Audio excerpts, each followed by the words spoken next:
The relationship between taxation and war in America has deep historical roots, shaping the country's political, social, and economic landscapes.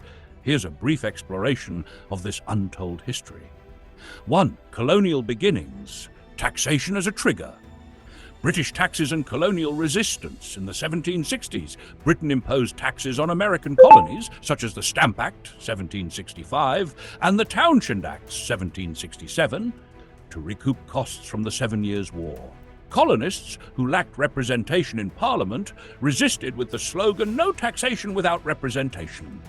The Revolutionary War, 1775 to 1783, discontent with taxation and governance without representation, ultimately led to the Revolutionary War, with the Declaration of Independence, 1776, citing grievances about unjust taxation.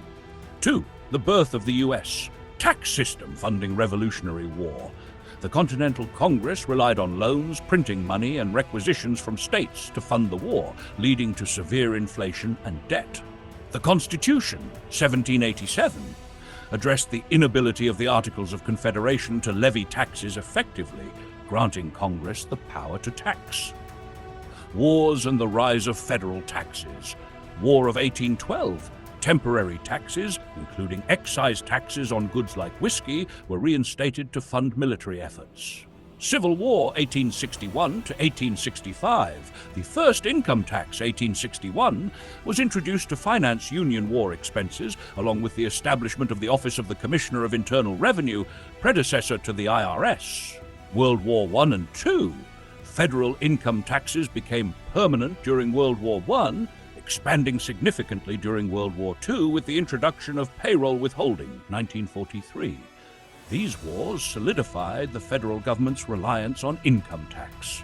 Data for war and economic shifts. Military-industrial complex. Post-World War II, the U.S. developed permanent defense economy, requiring sustained taxation to fund military ventures, from the Cold War to modern conflicts. Vietnam War and resistance.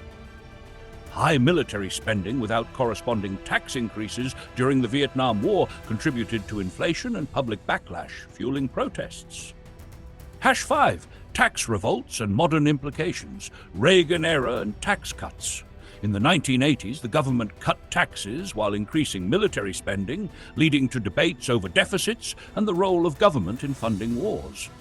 Post-9/11 wars, the Iraq and Afghanistan wars, 2001 to 2021, were largely funded through borrowing rather than direct tax increases, creating significant long-term debt. 6. Lessons and legacies. Economic inequality. War-driven tax policies often shift burdens, with the wealthy initially taxed heavily but later benefiting from loopholes and reforms. Public consent. Taxation tied to war often sparks public debate, as seen from the Revolutionary War to modern anti-war protests. The untold story is that taxation and war in America are deeply intertwined, with each conflict reshaping the tax system and leaving lasting economic and political impacts.